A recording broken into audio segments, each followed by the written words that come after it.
What's up, everybody? I am your host, a bullied young boy who has an abusive dad and a psychic little sister. And that is my co-host, a serial killer with a creepy mask and 2 mortgages. And welcome to the Grindhouse Syndicate, where today we answer the call as we talk about Scott Derrickson's The Black Phone from 2022. So this week, I finally got to see The Black Phone 2, which is why it blew my mind. About 30 minutes later, you came and told me that you wanted to cover The Black Phone this week, so I guess it was meant to be. But out of curiosity, what made you pick this movie this week? Well, I wanted to pick this movie for quite a while. The second one coming out and being in the news and the hype for the second one, I think it was a really good time to cover it. Man, this is one of those like really, really unique stories that I loved since if I remember right, we see this in theaters? We did. We went and seen it on the Yeah. opening weekend. Yeah, you essentially get like a serial killer slasher combined with paranormal elements in a Yeah. film, and you don't get that very often. So this has kind of been on the list. It's almost been a pick many different times, and I figured with the second one coming out, what better time to do a deep dive before I watch number 2? Good point. Yeah, we went to theaters and we seen it. I remember being really excited. I really liked it. I do remember it getting a really good spot on my top 10 that year. I can't remember where it landed, but I definitely think it landed somewhere in the top 5, I would assume. I remember it feeling very familiar for some reason, and I couldn't figure out why until this week, actually, because while doing my research, I found out a bunch of interesting stuff I never knew, and I'm pretty excited to share it with everyone listening because I had no idea some of the stuff with this movie, and it kind of makes the movie a little better. Makes me like it a little more. Yeah, I think we picked up on the same exact thing as far as the familiar feel to it. And I didn't realize until I think about halfway through watching it, and I pinpointed a certain movie that this really gave me a lot of familiar feels, a lot of the like Super 8 stuff that Yeah. they did, and I was surprised that it was the movie that had pinpointed, but at the same time not.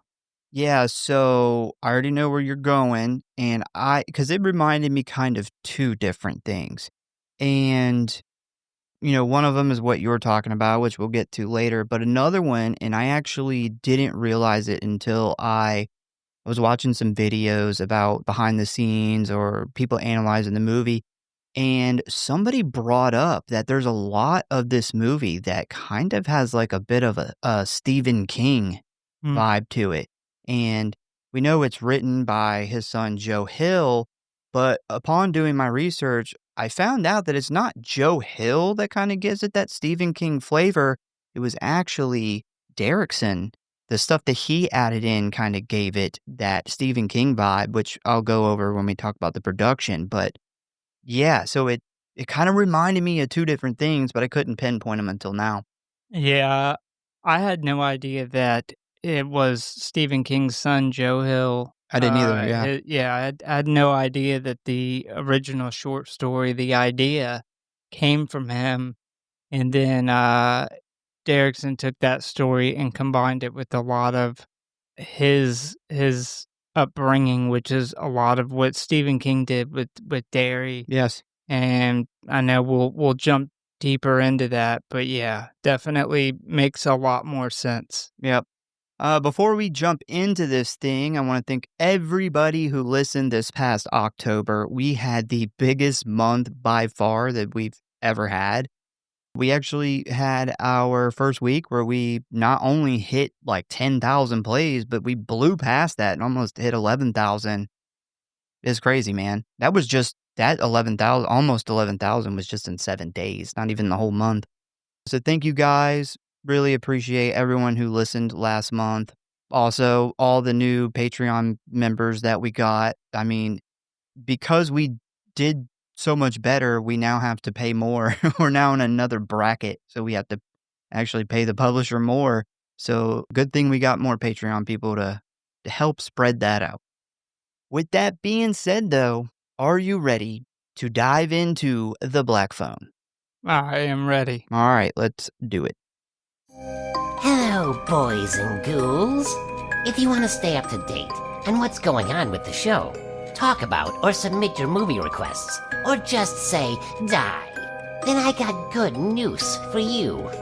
You can always find us at one of our social media accounts or our official website at Grindhouse.Horror.Pod.com, Facecrook at the Grindhouse Syndicate Horror Podcast, Instascam at grindhousesyndicate.horror.pod, and many gore, which you can always find links for in the show notes as always. And you know what I always say, the morgue, the merrier. So please subscribe or follow for alerts on new episodes. Now, back to the show, kiddies. Frights, camera, action. And if you really love us and don't want us to get kidnapped and murdered in a basement, give us a review. The Black Phone is a 2022 American horror film directed by Scott Derrickson, written by Derrickson and C. Robert Cargill. It is based on the 2004 short story by Joe Hill, and it stars Mason Thames, Ethan Hawke, Jeremy Davies, and Madeline McGraw. It was produced by Crooked Highway and Blumhouse Productions, released on June 24th of 2022, and had a budget of $18 million with a box office of $161 million. The plot centers around a teenage boy named Finney who gets abducted by a child serial killer. I just realized how funny that sounds. A child serial. I'm just picturing like a little kid serial killer. Little kid in a mask that's way too big for him. Yeah, I didn't think about that when I wrote it. Kidnapping adults. Yeah. Yeah. So a adult-size man-child serial killer known locally as the Grabber. When Finney comes across a mystical black phone in captivity, he uses it to communicate with the ghost of the Grabber's previous victims, helping him plot his escape.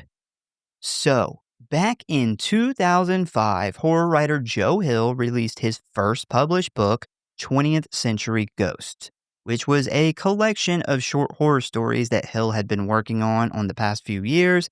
And one of those stories caught the attention of writer-director Scott Derrickson, and this story was, of course, The Black Phone.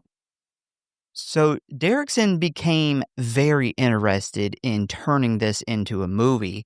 Unfortunately for him, though, he hit a brick wall when it came to adding his own ideas to the story in order to make it, good for a film.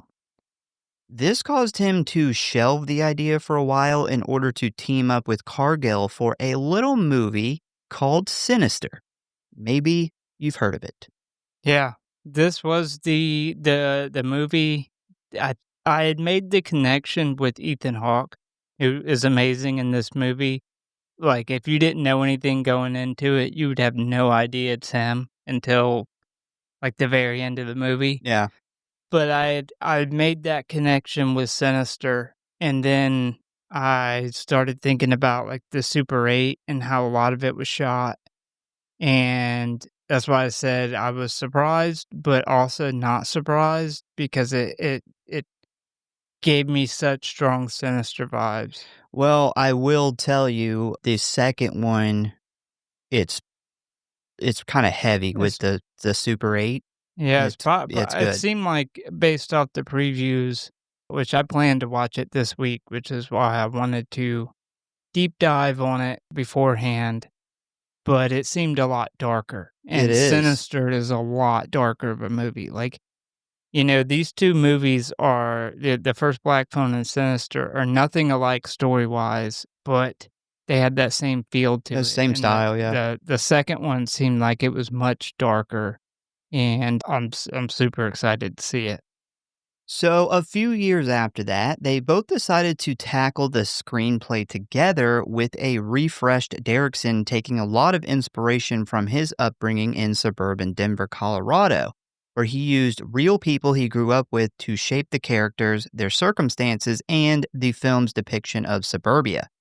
He then went on to describe the area he grew up in as a working class neighborhood with, quote, a lot of violence.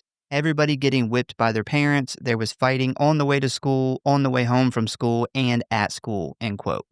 He also went on to describe a horrific event that happened to him as a kid, where one night his friend and next door neighbor started banging on the door while crying, and when Derrickson opened it, his friend informed him that his mother was kidnapped, raped, and strangled to death with a telephone cord. She was later found dumped in a nearby lake. Pretty crazy thing to happen when you're a kid. Yeah, that's one thing that Stephen King does a lot too, that I'm sure Joe Hill probably takes a lot from as far as when with his writing style, but Stephen King takes a lot of his upbringing. He'll name characters off of, people he knew growing Yeah. up, and that is one thing Scott did a lot when he was writing this movie was take from his childhood. However, the area he grew up in is much different from Stephen King's in Yeah, Maine, yeah. where he grew up in.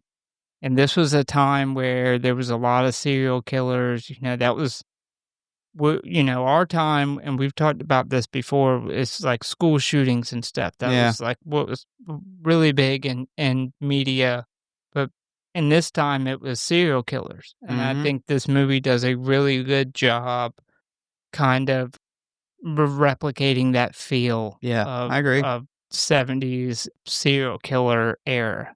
The the "We Drank from the Hose" group. That's what this Yeah. is. So basically what happened here is Derrickson started going to a therapist about his traumatic and violent childhood, and after a few years of remembering and talking about events he had kind of blocked out, he realized that he could use these for the Black Phone story that he gave up on years ago. So a lot of what we see in the movie with Finney and Gwen is from like Derrickson's own life as a child growing up in 1970s Colorado. Another interesting thing I found that kind of goes along with that is he actually based the grabber on three of the most notorious real life serial killers from around this time, which is Ted Bundy, who actually escaped for a time in Colorado, John Wayne Gacy, and Jeffrey Dahmer. Bundy would use a nice guy ruse to lure his victims to help him, only to kidnap them and force them in his car. Gacy would dress up as a child's entertainer and also use a belt to beat his victims, who were also all young boys. And finally, Dahmer actually had one of his victims escape from his apartment only to be recaptured again right after. Yeah, so Joe Hill based the original character in the short story off of John Wayne Gacy, and I think that the short story, it was actually a He's a clown. clown, yeah. But Yeah, they didn't want to do a clown because of it, yeah. but Yeah, and I'm glad they didn't because we'll get into it more with The Mask, but I yeah. think The Mask was much more effective, and they were able to do a lot of really cool stuff with The Mask. But, yeah, a lot of similarities to John Wayne Gacy for sure with the teenage boys and even the age range. You see some older, some younger, didn't really have much of a preference as long as it was a teenage boy. Yep. So once the story was finished and financing was obtained, the film headed into pre-production where casting began. Unfortunately, though, the world had been plunged into chaos by COVID-19, forcing Derrickson to start auditions using Zoom. Because this was all remote, this allowed them to do open casting for the kids' roles, which is how we ended up with Mason Thames and Madeline McGraw. Now, when it comes to the part of the grabber, Derrickson wanted Ethan Hawke to play the role of this serial killer, but Hawke was notoriously known to turn down villain parts, not wanting to typecast his career. But thanks to their work together on Sinister and Hawke's age, he took the part believing that at this point in his life, he was too old to be typecast and was overall excited about doing the film. One thing he really liked about this was the fact that the grabber wore a mask, which would allow him to act more with his body and not so much his words. Yeah, I don't know if you remember when we covered Sinister, but they had tried to get Ethan Hawke to do a horror movie for a long time. I think it Yeah. was Blumhouse. It may have been Jason Blum, but had sent him a bunch of different scripts for movies that they had made over the years, and he turned them down over and over again until Sinister came along.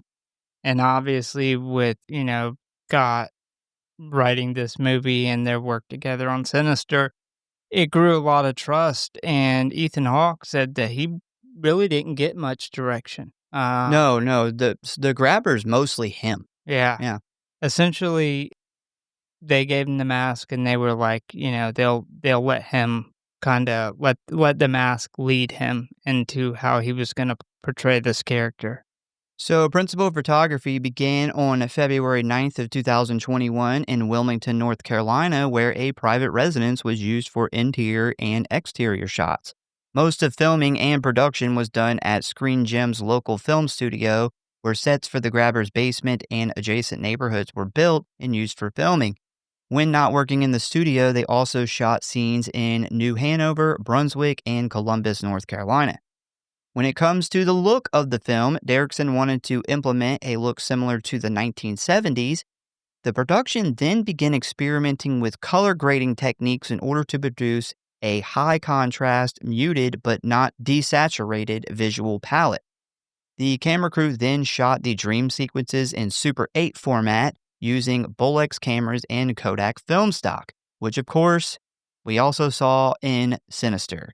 Apparently this is a thing Derrickson loves to include in his horror films, and I think it's great. Yeah, I absolutely love the Super 8. Shame. Like, everything in Sinister and this movie, there's something about Super 8 that really, really just makes the scene feel really creepy. It's the best found And footage. yeah, and I was hoping I came across this when I was reading about it too, and I'm glad you included it, that they had ran through a bunch of tests on how they were going to essentially develop the Super 8 film because they wanted that muted look, but they didn't want to take all the saturation out of it.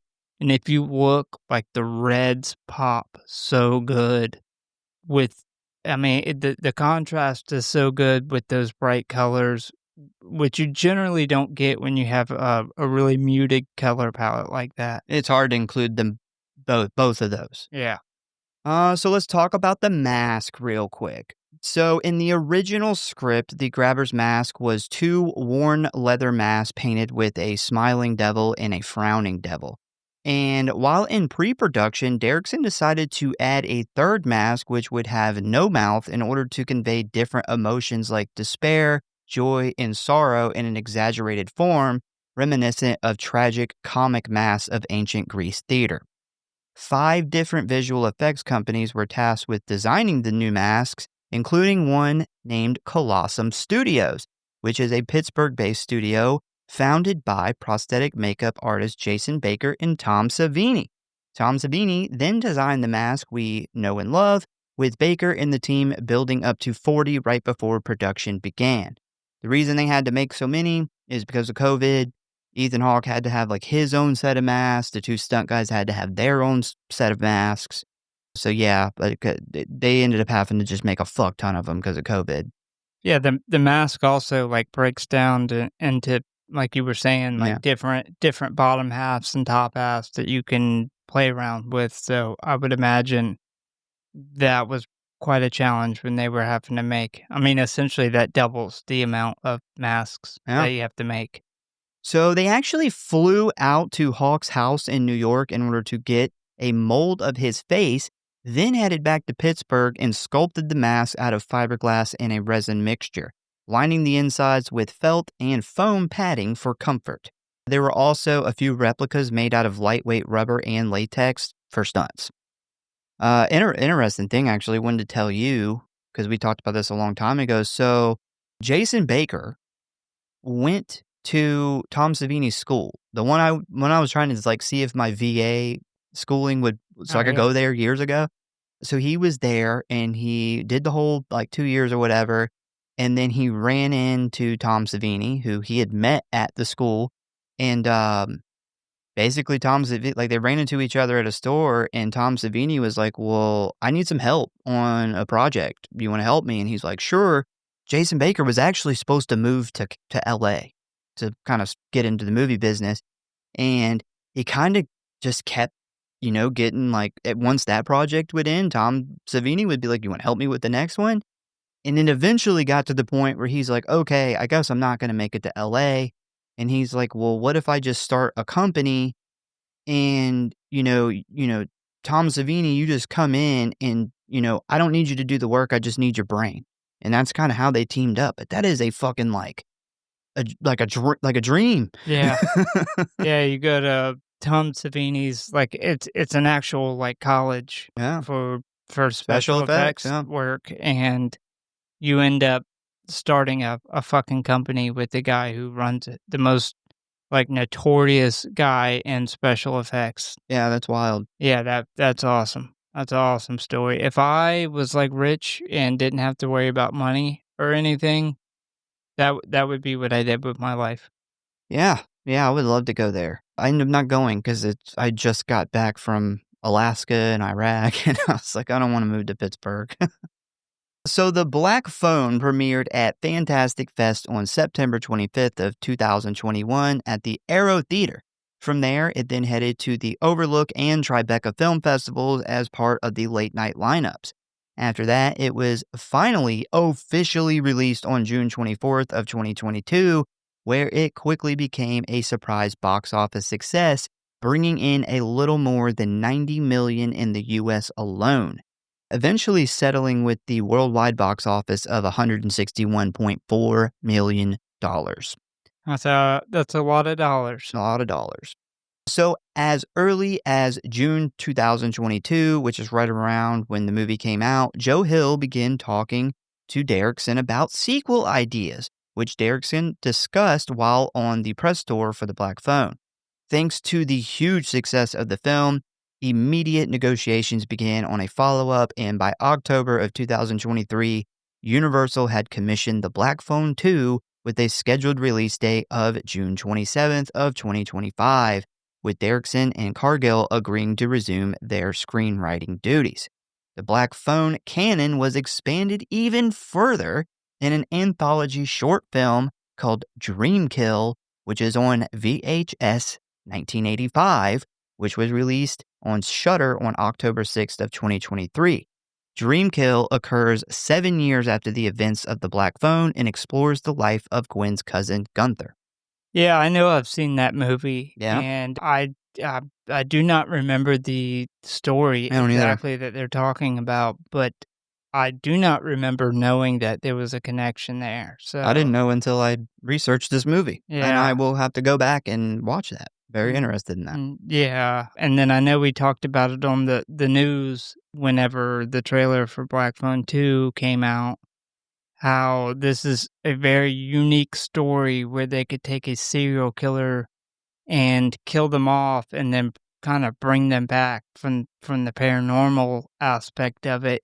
And 9 times out of 10, we would be like, that's like an awful Nightmare on Elm Street attempt at a ripoff. But the way that the first movie is sets up perfect for how they were going to lead it into the second. And I would have never thought about that. Well, I will say, because this has been controversial with the second one, I will agree. It is 100% it rips off A Nightmare on Elm Street, but specifically it rips off of Dream Warriors. And I personally don't think that's a negative. I think that I loved that about the movie. And my whole argument with it is, look, Freddy's done. Robert can't play Freddy anymore. Like, I am totally fine with him retiring. He's old, whatever. I don't want no more Freddy Krueger movies. Like, I don't think they should make any more Nightmare on Elm Streets. So let's start, the story. Let's not throw the story away. Like, we can still do cool dream stuff with a different character. Like, that's fine.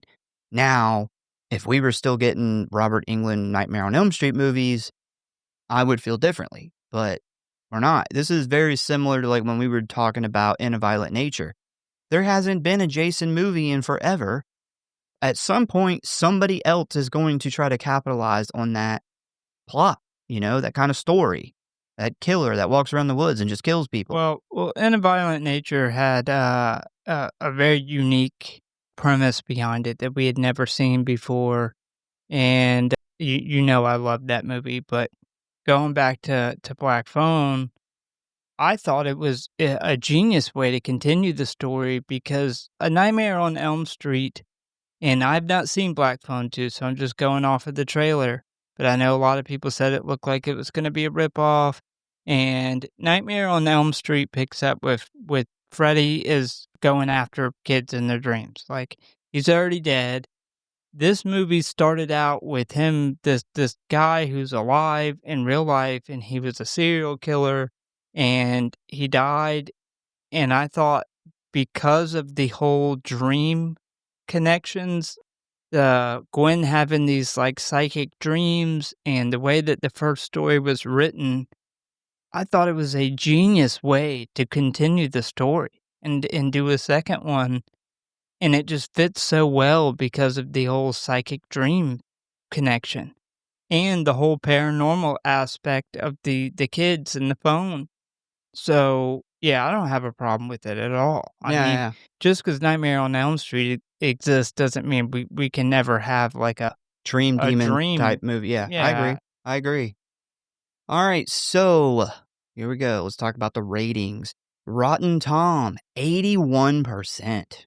Pretty high. that's good. IMDb, a 6.9 out of 10. No surprise here. Letterboxd at 3.3 out of 5. At least it went up 0.1.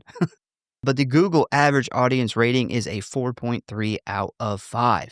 If you would like to watch this movie, you can currently find it streaming for free on Fandango at home. Also with subscriptions of Peacock, Hulu, and Sling TV, and for rent on Apple, YouTube, and Google Play for $3.99. All right, you ready to dive into the plot of The Black Phone? Wait, yes.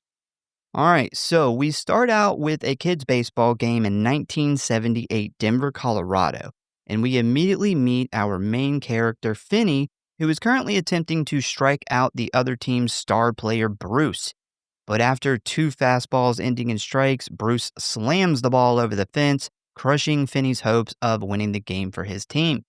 As the 2 teams pack up and start leaving the field, Finney is stopped by Bruce, who compliments him on his pitching, telling him, "Your arm is mint, and you almost had me," which will come back later.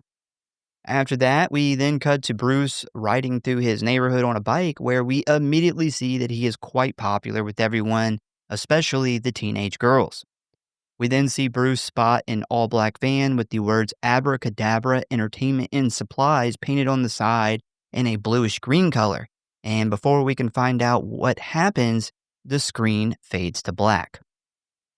We then get a pretty cool little intro that shows a bunch of quick cuts from the 1970s Middle America, along with missing child posters, kids with bloody wounds, and bundles of black balloons floating to the sky.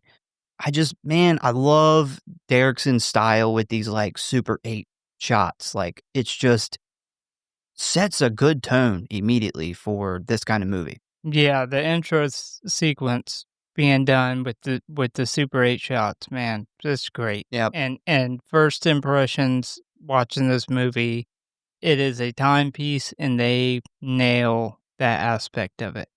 Like the whole 70s feel, they absolutely kill it. This movie's also kind of a coming of age horror movie. Yeah. And just first impressions in the theaters, you get that first like baseball sequence. They nailed the 70s thing, and then you get this awesome like intro with the Super 8 shots. I'm already locked in at this point. So after the intro, we then cut to Finney's house, where we see the family attempting to eat breakfast, which consists of Finney, his younger sister Gwen, and their father Terrence, who we immediately see isn't winning any World's Greatest Dad awards, because two things are very apparent here. One, he's very irritated with his children, and two, they are very cautious around him, knowing it doesn't take much to set him off. Two other important things here as well. Terrence is a violent alcoholic, and Finney and Gwen's mom killed herself years ago, which we do find out a little more about that later on. So after breakfast, we then see Gwen and Finney walk into school when they suddenly spot a missing child flyer with Bruce's picture and info on it. Which, by the way, man, these little walkways that run through all these backyards, like, that shit's cool. Like, I wish they had that, like, when I was growing up. Like, the kids got their own little walkways behind everyone's house. Maybe that's a thing in Denver. Probably much safer than, like, the kids on the side of the street. Because they go to, like, all the way to school on that thing. So, I mean, some of the places we lived at, too, is, like, cutting through fucking woods. Like, I remember at one point, moving back to South Carolina, I had a trail through the woods I had to cut through to get to my bus stop. Yeah. So, after talking about Bruce, they then notice a large gathering of other kids who are chanting "fight," prompting them to run over where they see a kid named Robin about to face off with a much bigger kid from the neighborhood. After a bit of shit-talking, the bully wildly swings at Robin, who quickly ducks, countering with a karate kick that sends the bully doubling over in pain. Despite this, though, Robin continues kicking his ass, making it very clear to us that he has some kind of training in mixed martial arts. Robin eventually slams this kid on the ground, where he then climbs on top of him and begins repeatedly punching him in the face until he starts badly bleeding from his mouth and nose. Once the fight gets a bit too bloody and violent for Finney, he walks off, pulling his sister with him, prompting her to protest, reminding Finney that that same bully beat him up real bad last year. And this is where we get our first hint that Finney is frequently the target of bullies in school and in the neighborhood. Yeah, and our first hint that Robin can kick some fucking ass. Yes. So before he starts punching this kid in the face, like, he does this almost like neck drop. I don't even know what the move's called, but it's behind his back. Yeah. And that is very important to the end of the movie. It is. She then brings up how a local child murderer kidnapped neighborhood tough guy Pinball Vance Hopper a few months ago, leading to the news dubbing him the Grabber, which has become a bit of a boogeyman legend with these kids around town.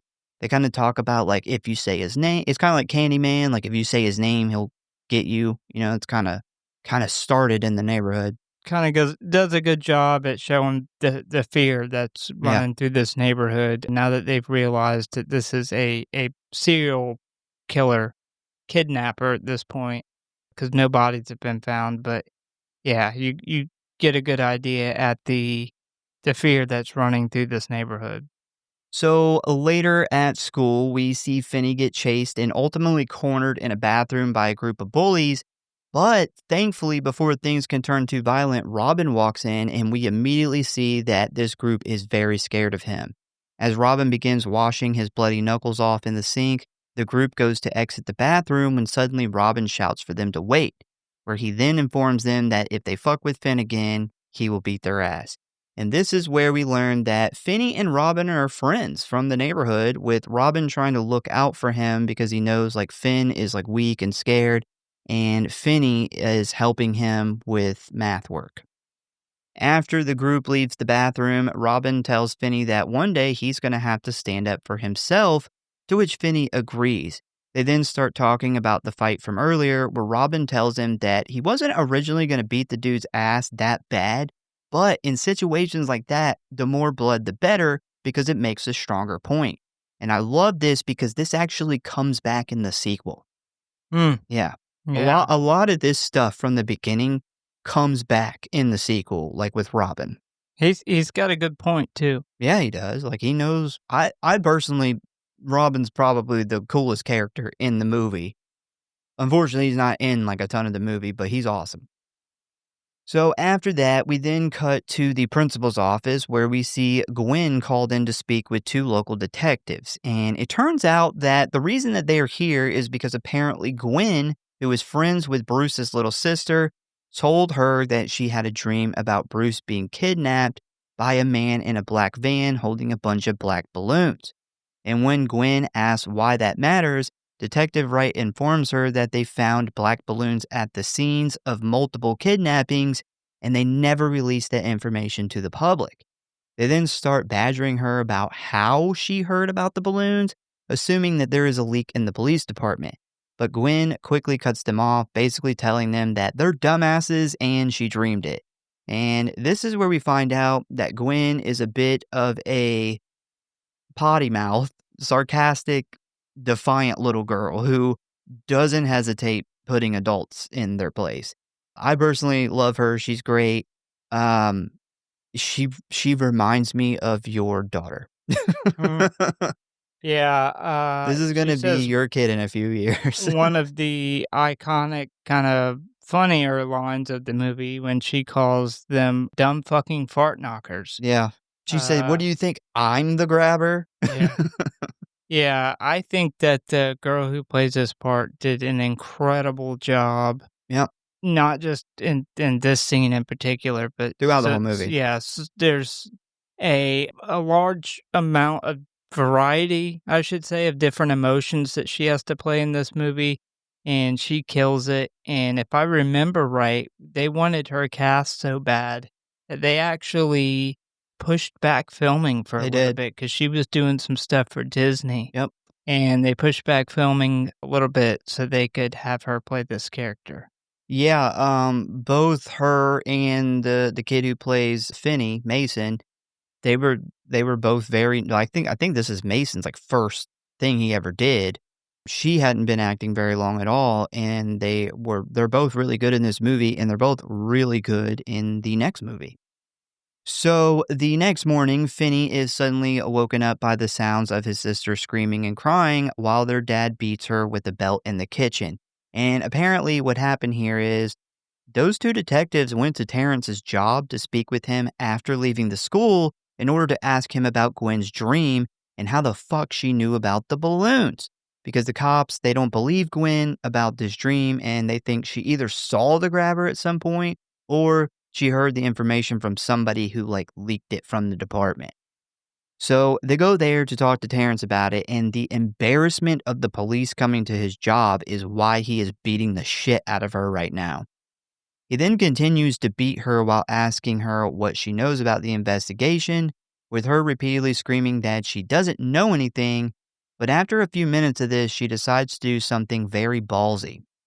She then grabs his bottle of vodka and threatens him that if he doesn't stop, she will smash it on the floor, to which he calls her bluff, sending the bottle shattering on the ground.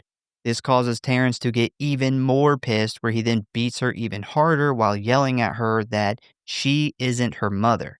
And what he means by this is their mom used to claim that she would have these dreams that showed her the past and the future. And also she would see and hear things that weren't really there. So she was basically psychic, which eventually drove her crazy, causing her to commit suicide. Yeah, and clearly the dad thought she was more on the schizophrenic and not psychic side, Yeah. which there's some interesting kind of parallels between him and the grabber when it comes to refusing to believe the paranormal or psychic aspect of this movie.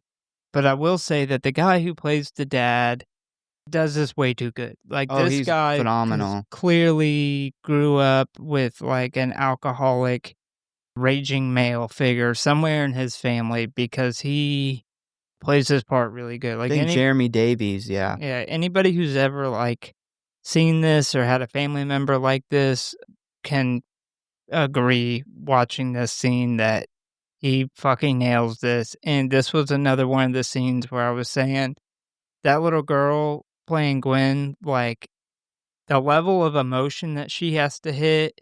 And I seen her talking about this scene, and she actually talked about Finney too, the kid who plays him. They both were really playing off each other with the crying and the up in the ante. But yeah, fantastic scene. Yeah, as as two people who come from a family of a lot of alcoholics, some of them being violent, this scene is very realistic and just well done by all three of them. Like, this is such a good showing of a dysfunctional alcoholic family. Yeah. Another really cool part here, because he keeps screaming at her that her dreams are only dreams, he then starts making her repeat it to him, which she does, but on the third go, she gets super pissed, she grits her teeth, and she looks him dead in the eyes and says it with, like, the fury of 1,000 suns. And according to Derrickson, he did not instruct her to do that. That was all ad-libbed by Madeline McGraw. Yeah. Yeah, she came up with all that on her own, and that's such a thing a defiant kid would do. Yeah. Yeah, she does fantastic. So after all that, we then get this quick little scene of Robin walking around the corner of a large department store where we quickly spot the black van parked. And at first, Robin doesn't pay much attention to this when we suddenly see a man in a black and red outfit step out of the vehicle, wearing a cape and holding a bunch of black balloons, begin to walk towards Robin. And right as this happens, just like with Bruce, the screen fades to black before we see what happens. And unfortunately, this is the end of our boy Robin. As we find out next, he is now missing and, considered the grabber's latest victim. Yeah, they don't talk about, at least I didn't catch it, like how long the beginning of this movie, like how much time that is covered, but it's pretty clear that it's not like just 1 or 2 days. So obviously this takes place over probably a couple-week period, Yeah. but also that the grabber is snatching these kids at a extremely fast rate Yeah. at this point. So next we see that the news has spread all over town, and needless to say, Finney is taking it pretty hard, causing him to ask his sister to do her dream thing, hoping that she can find out some information to help the cops find Robin. This prompts Gwen to go to her room and kind of comically ask Jesus to give her a dream with some kind of clue to where Robin is.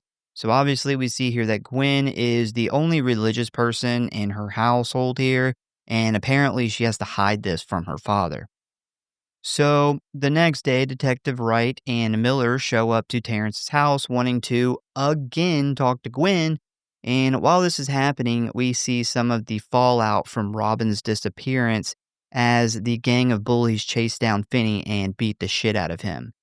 But this is quickly interrupted by a foul-mouthed Gwen running around the corner, picking up a rock and blasting the leader of the group right in the head, sending him to the ground, stunned as blood begins rushing from the wound. Gwen then charges at another kid, but quickly gets slammed on the ground and kicked in the mouth, with the other two bullies resuming their beating of Finney. So later that day, we see the school let out and all the kids heading home, with Gwen splitting off from Finney, heading towards her friend's house, leaving Finn to walk home alone. And after a few minutes later, he turns the corner and sees the all-black van parked by the sidewalk. And right as he goes to walk past it, a man dressed in all black trips, causing him to drop all of his groceries right in front of Finney. Finney, being the nice young man that he is, helps the man with his hat, prompting the man in black to offer to show him a magic trick.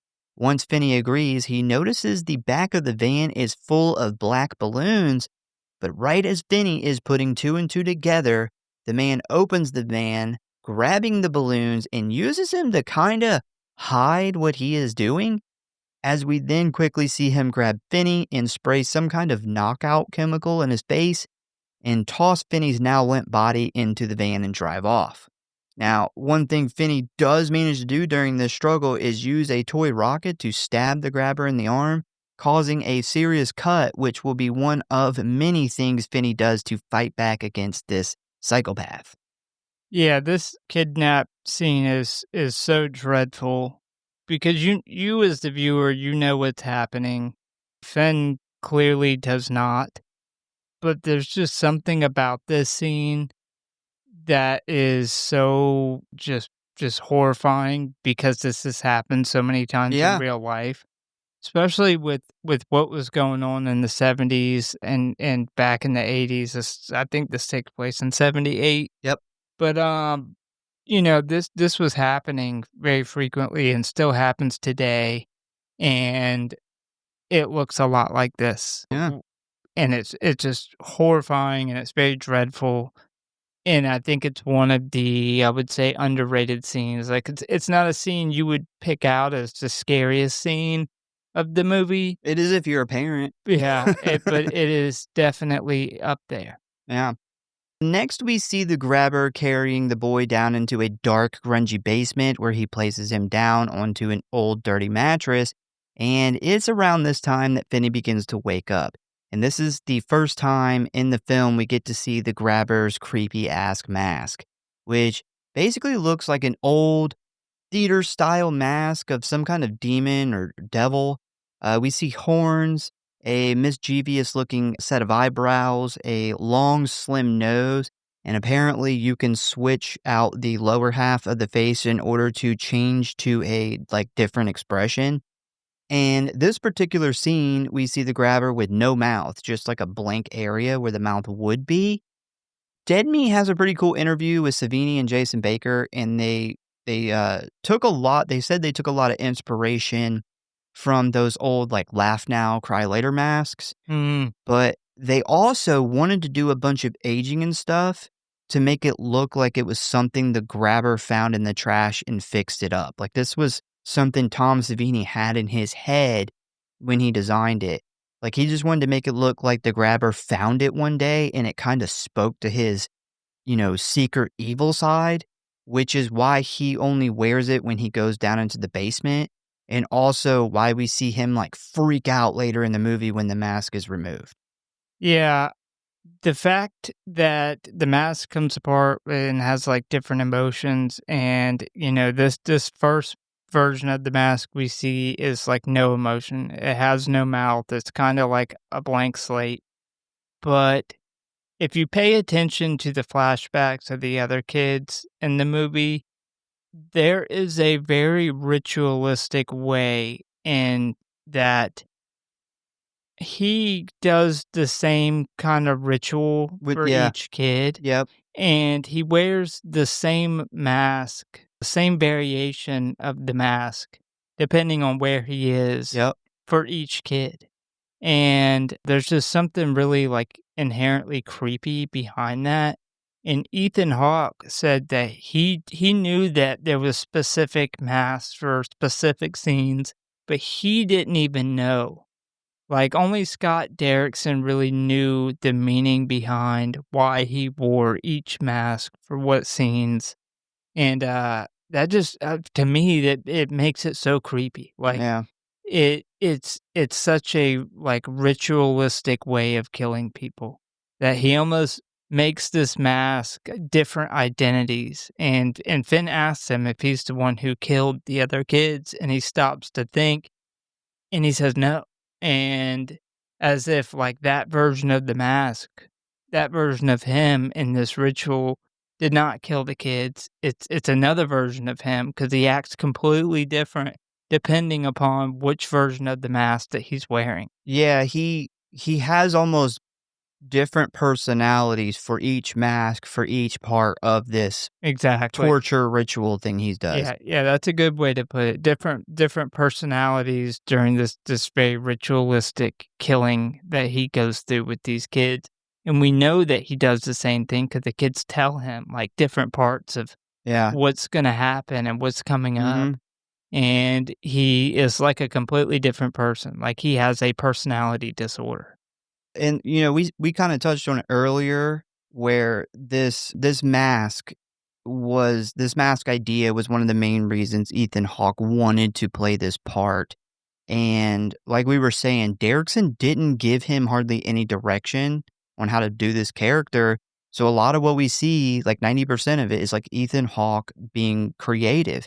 And the reason I bring that up again is because originally Ethan Hawke, when they reached out to him, he was like, I'm not interested in doing it, but you can go ahead and send me this. I'll read the script, because we're friends. I'll read it. And he sends it to him. And he said later that night, after Ethan Hawke read it, he called Scott Derrickson. And Scott Derrickson didn't answer the phone. So Ethan Hawke left him a voicemail, and he did it he had already developed a voice and how to talk as the grabber. Like he was like, I was so in, I'd already started developing the character right then. Yeah. And that's just super cool. A scene in the special features too, he said that he didn't have an exact way he was going to play the character because he was going to do a lot more of his acting with his body and his expressions because of the mask. And he said he really, like, he put the mask on and kind of it just happened. Like, Yeah. it kinda just took over. It's like the best way, though. It's the best way to Yeah. do it.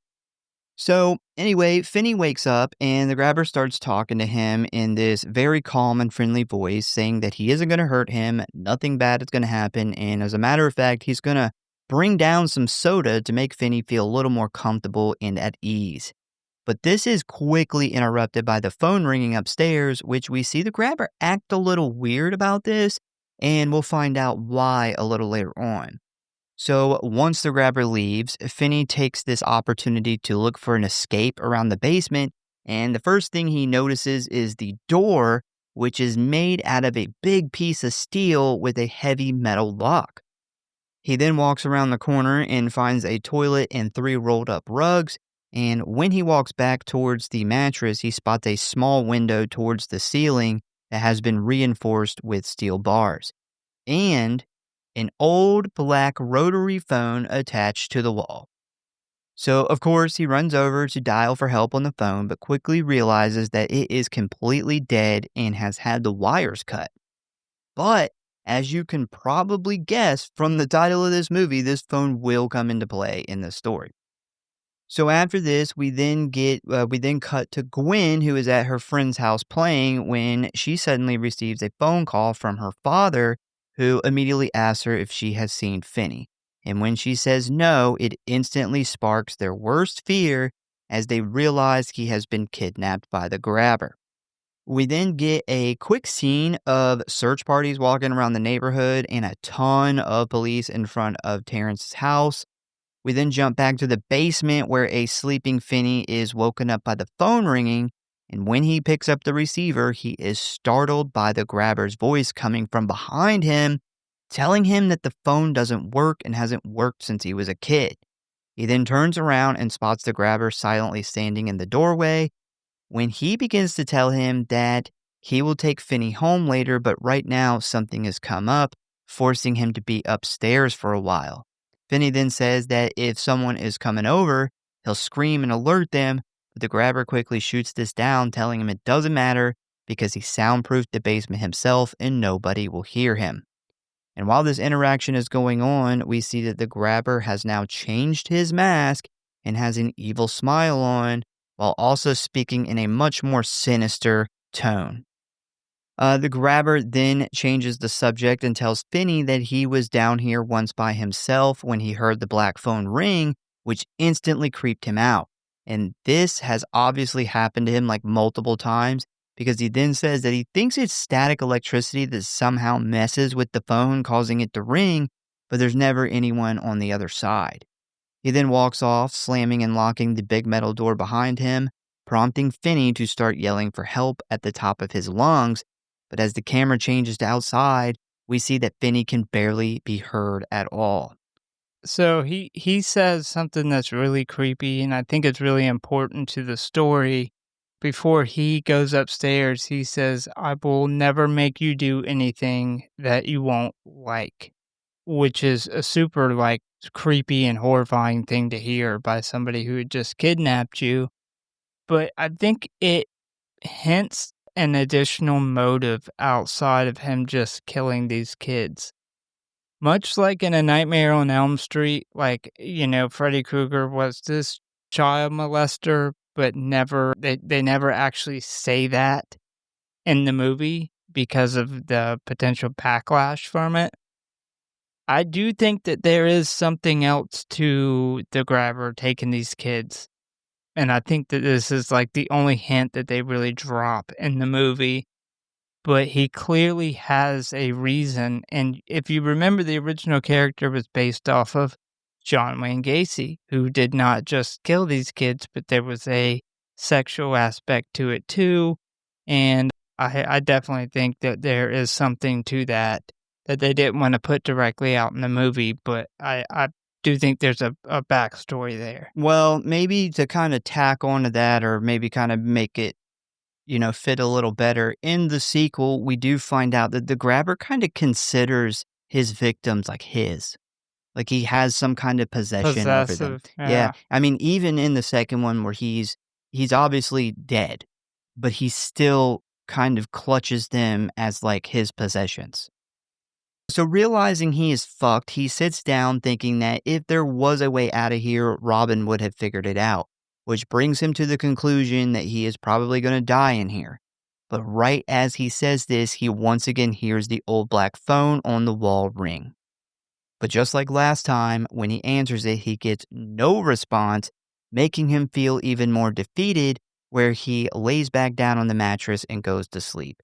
So basically, what Vinny's doing here is he's given up on himself already, which is kind of what Robin was trying to tell him in the bathroom. People can't run to save you forever. At some point, you are going to have to stand up for yourself and fight. So later on, Finney is once again awoken by the phone, but this time when he puts the receiver to his ear, he can actually hear static. And after a few seconds of saying hello, Finney is shocked by the ghostly sound of another child saying his name, which instantly causes him to slam the phone down and back away. But right as he tries to calm himself down and regain his composure, the phone begins to ring again. And after thinking about it for a moment, he decides not to answer it, slamming the phone down once more. But the third time, the phone becomes way more persistent as the ringing just goes nonstop with like no breaks until Finney finally picks it up. And after he places the receiver to his ear, he hears an older boy tell him not to hang up this time. Finney then asks who this is, but the boy tells him that he doesn't remember his own name because that is the first thing you lose when you die. Finney then asks how he knows his name, and the boy says that they met once and repeats the line, "Your arm is mint, you almost had me," informing Finney and us that this is the ghost of Bruce, the popular baseball player. So one thing, now that we're kind of into this part of the movie that I kind of want to throw out there because I thought it was cool, was how they set these phone calls up for filming. Yeah, it's really cool. Yeah, so the phone is a real phone, and they wired it to another phone, which is set up like right on the other side of that wall. And when you pick up the receiver to the other phone, it instantly causes the black phone to start ringing. And that allowed them to have both actors really talking on the phone with each other. And you could record the call and film the basement scene like at the same time. And this was done in order to help the actors with the scene. It adds realism to the scene, and they wouldn't have to go in later and try to like match up Finney's mouth, like what he's saying and stuff. It just added like a realism, and it's just a lot simpler for the editing and stuff for them. But it's a cool idea, and I thought that was worth mentioning. Yeah, if you weren't going to mention it, I was.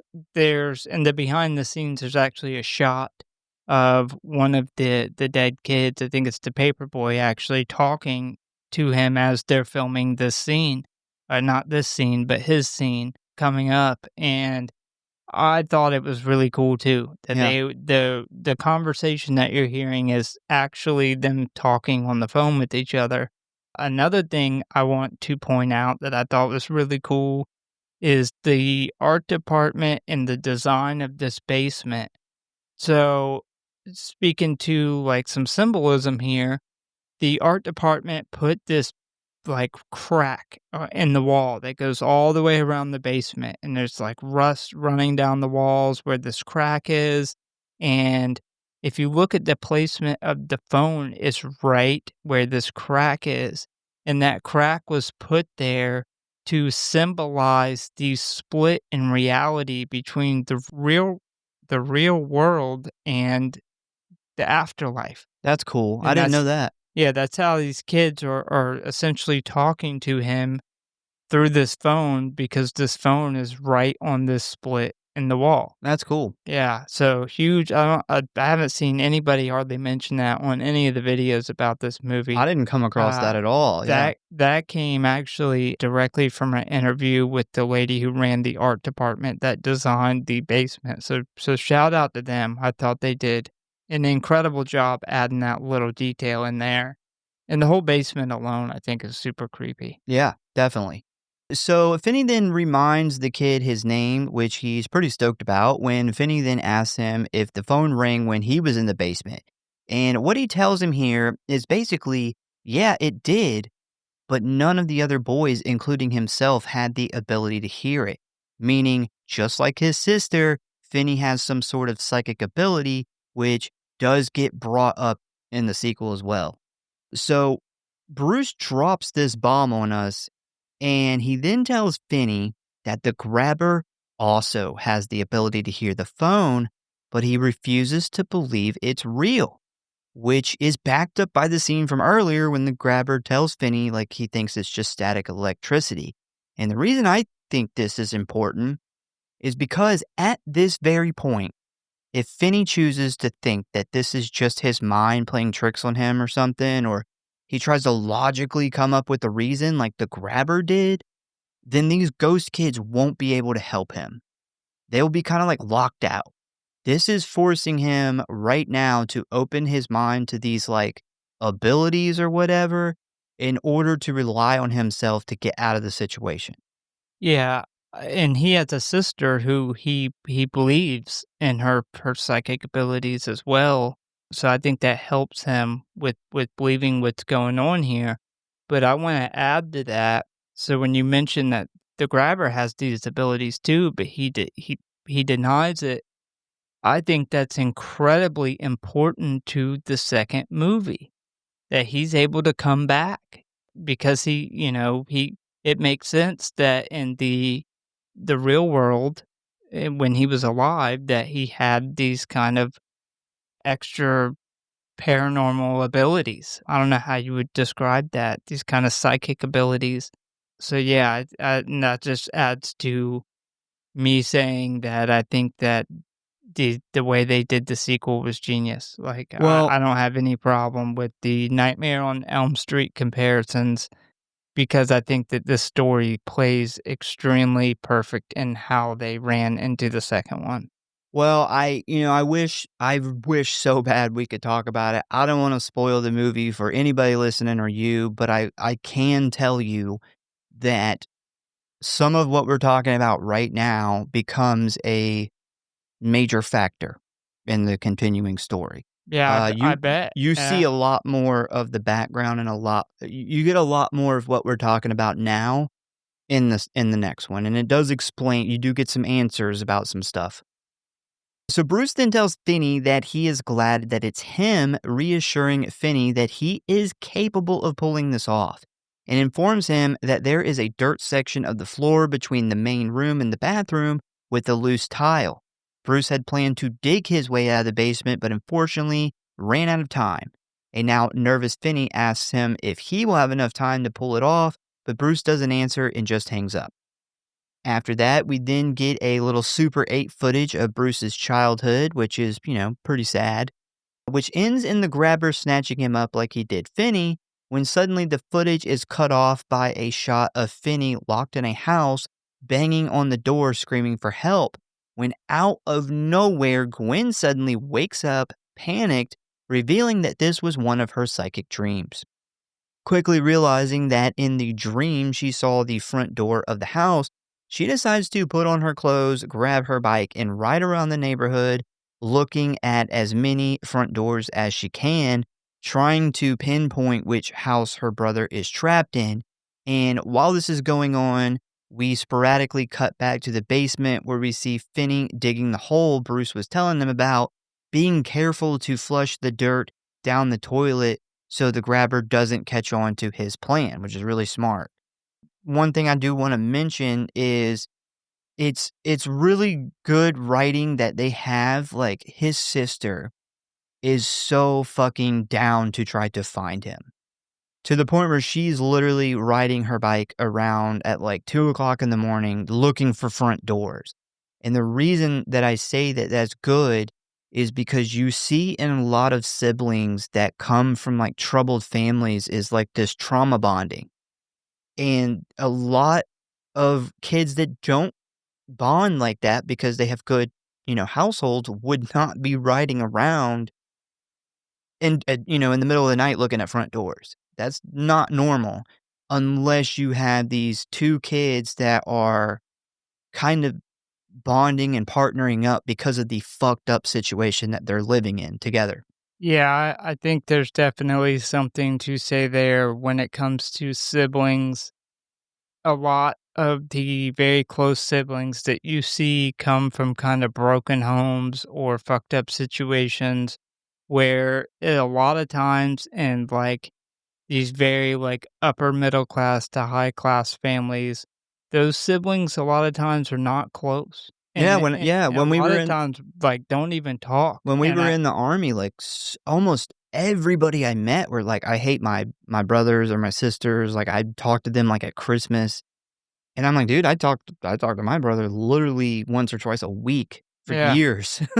Yeah, I definitely noticed and realized the same thing, especially with my time in the army, how many people are not close to their siblings, and I've noticed that if you come from a good family, a lot of times I think those siblings are kind of competing with each other. Yeah, Whereas when you come from a more broken household or kind of fucked up situation, you have that closeness and that connection that others don't have, and it's it's extremely important to this story in particular. yeah, you're essentially leaning on each other to survive. That's really what it is. So the next morning, we see the grabber wake Finney up, informing him that he brought him some breakfast, but a paranoid Finney immediately accuses him of putting something in it, when the grabber then laughs this off, saying he doesn't have to eat it, but considering Finney is already trapped down here, why would he need to drug him? Good point. Yep. The grabber then sets the tray down on the floor and walks back upstairs, conveniently forgetting to latch the metal lock, which Finney instantly picks up on. Finney quickly heads over to the door and checks it, where it freely swings open a bit, but before he can attempt his daring escape, the phone rings, where another ghost boy urgently tells him not to go upstairs because it's a trap. And the grabber is waiting for him with a thick leather belt. Yeah, this connects to where I said that his killings are very ritualistic. Yeah, he's kind of in stage 2. Yep, he does the same thing with each kid, and, he reminds me of, like, Buffalo Bill sitting up there with no shirt and his Yeah. mask on with the belt just waiting. So Finney then begins asking who this kid is, but of course he doesn't remember anything except he delivered papers, which causes Finney to tell him that his name was Billy Showalter, who was abducted by the grabber while doing his paper route.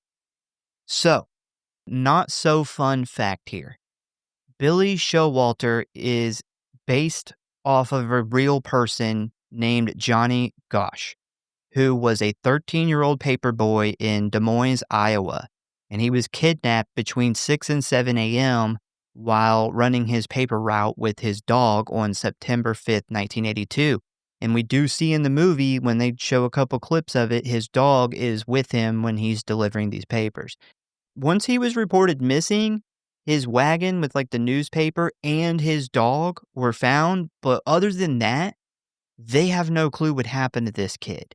He was also one of the first kids ever to be put on a milk carton. This was kind of the beginning of that. I've heard the story of this Yes, kid, I have too. There was like a whole documentary on the milk the carton, milk yeah. carton, yeah.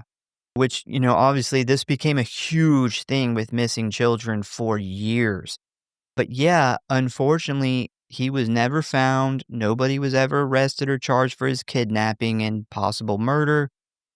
There was some neighbors that seen random guy in a car talking to him, and there was one neighbor who said he seen him talking to this guy, and then he heard the guy's door slam shut and the guy speeding off. So just like the grabber in this movie, just with a car, not a van. But yeah, that is who this kid is based off of, which I That's thought was really cool.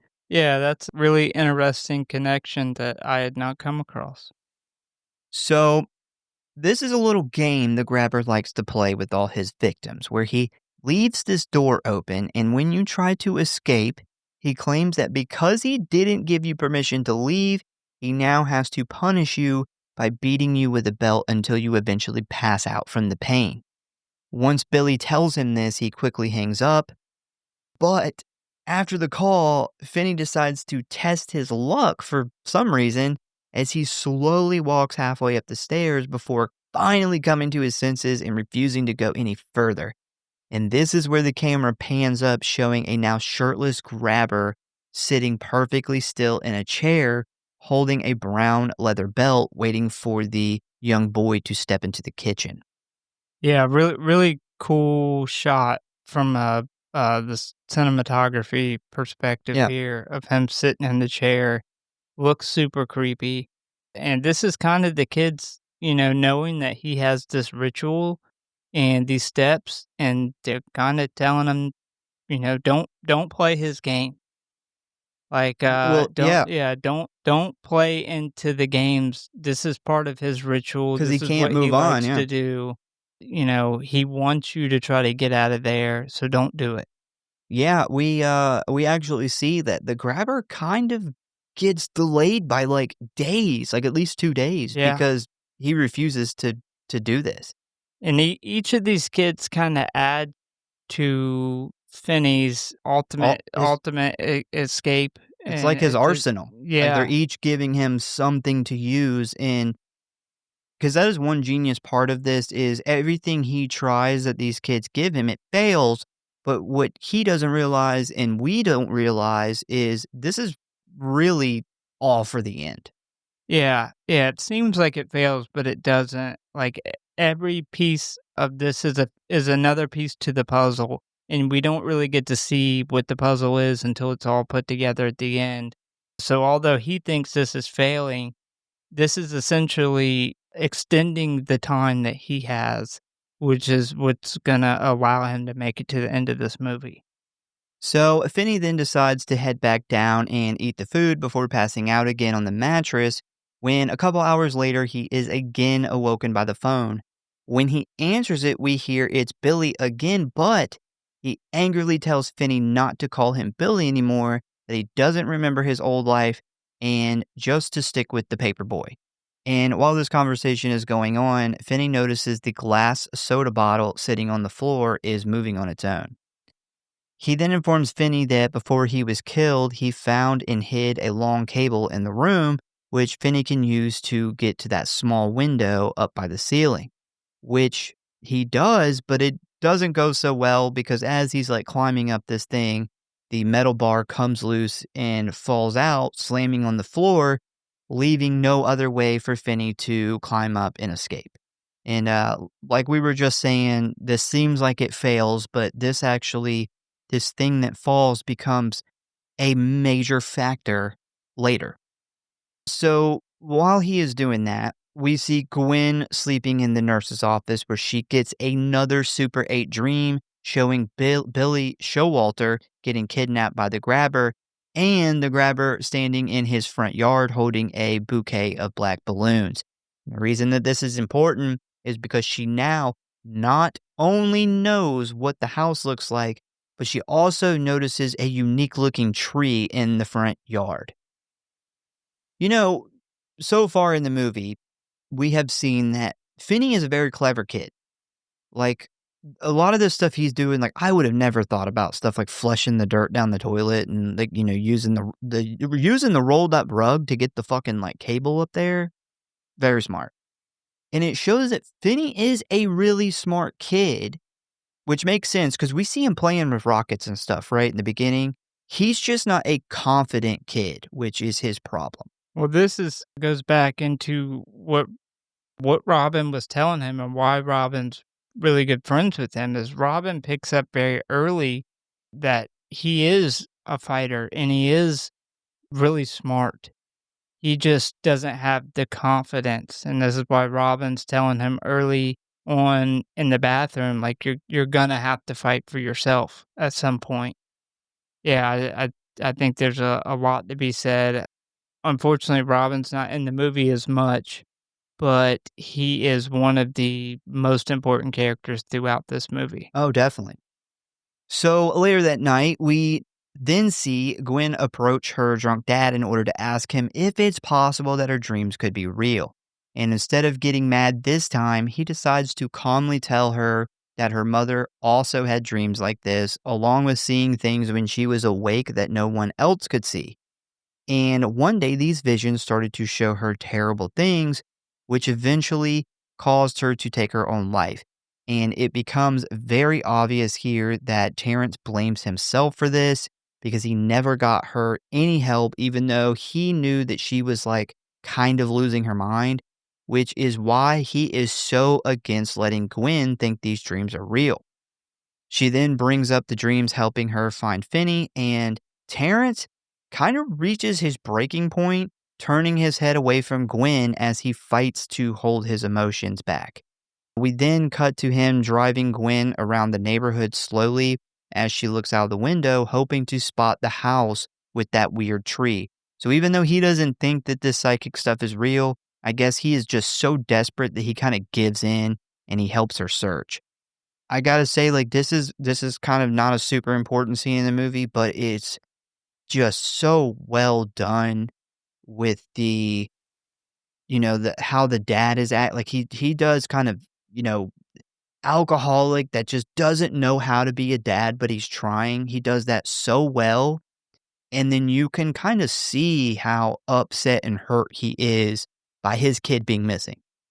Yeah, and we don't know, like, when he takes her around, if he thinks, obviously he doesn't believe her dreams are real, but he's so desperate and has no other options where he's like, well, if there's this very small, minute chance, I'll drive her around. But I think it's more so that he sees how much his daughter is hurting, looking for her brother, and he drives her around more for her. Yeah, I mean, it could be either one, but I do think that these two, their acting and playing off each other is great. Yeah, the acting is incredible by almost everybody in this movie. His acting here very much reminds me of a family member of ours who drank a lot, was an alcoholic.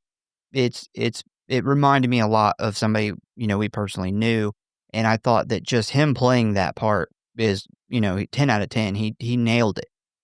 So after that, we then cut to detectives Wright and Miller who are doing some old-fashioned police work, and they're going door to door asking people about Finney's disappearance. They end up coming across a man named Max who eagerly invites the officers in order to show them his murder board because as they're about to quickly discover, this guy is really into this case and is actually attempting to solve it.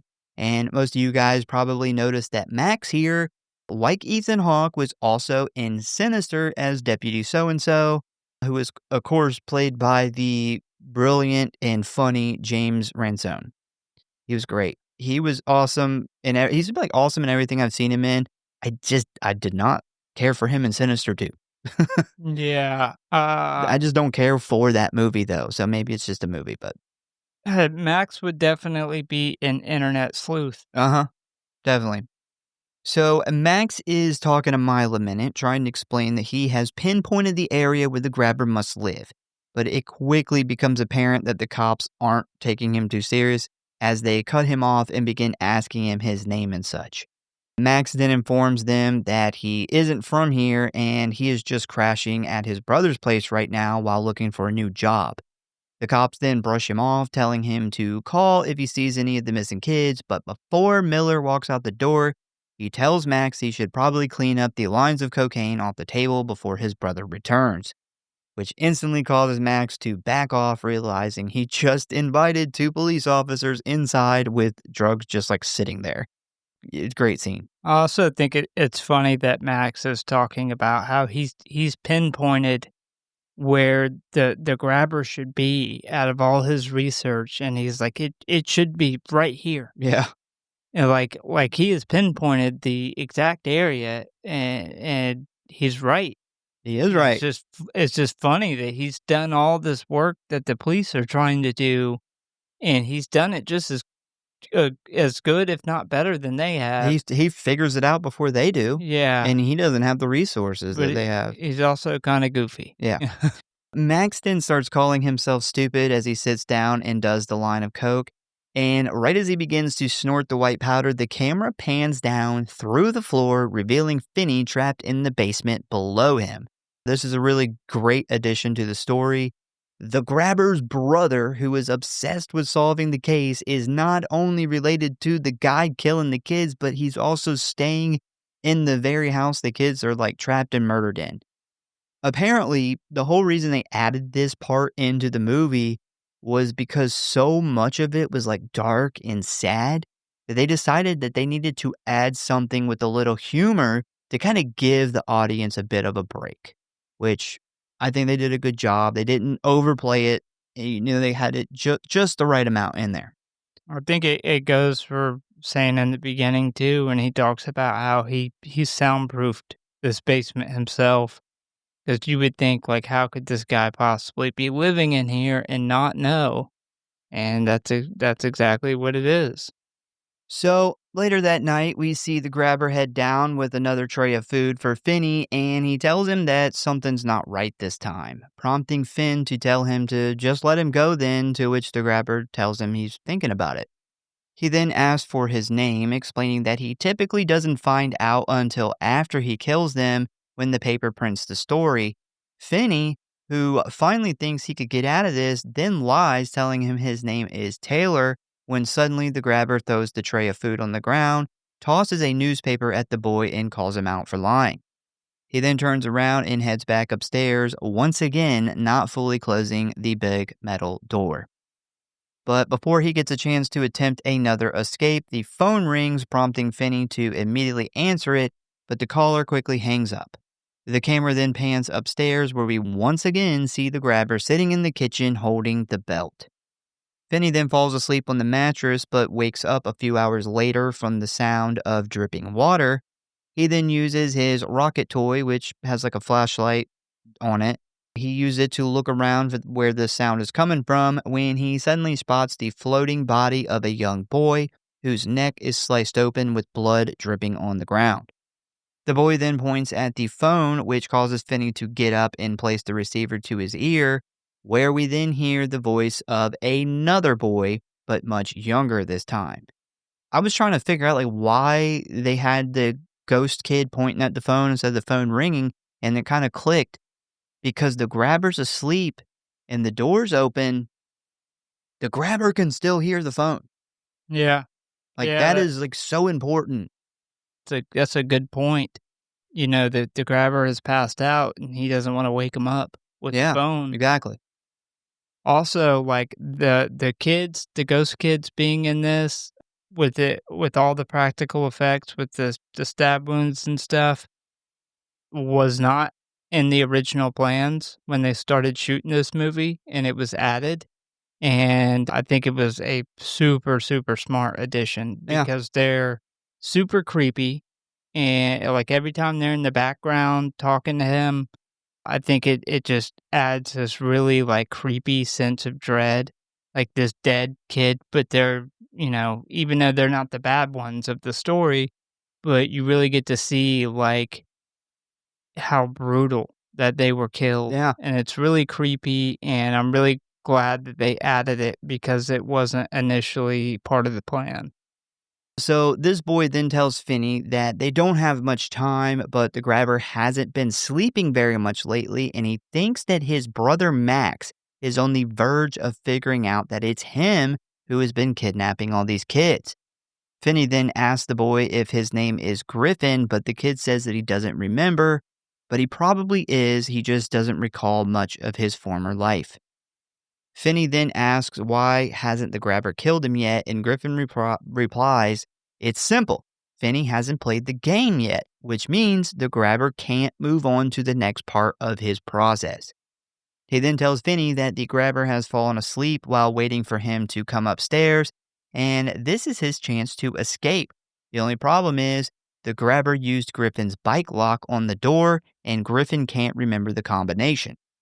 Back when he was still alive, he carved it into the basement wall with a bottle cap, and Finney has to find it if he wants to get out. Finney then throws the phone down and starts frantically looking, but when he finds it, he realizes that Griffin didn't put any dashes or correct spaces between the number, so he is unfortunately going to have to be very quiet and try them all. Personally, what would be a better idea is if Finney just snuck into the kitchen and just sliced the grabber's throat with a knife and then call the cops. Yeah. Instead of sneaking out. Just kill him. Yeah, that would be a better idea, but these are also teenage kids, very young teenage kids too. The chance of him waking up possibly is probably too much of a risk, knowing that he'll probably murder them if he wakes up in the process of that. But yeah, I agree. I do think it's really, really sad that the kids forget their name.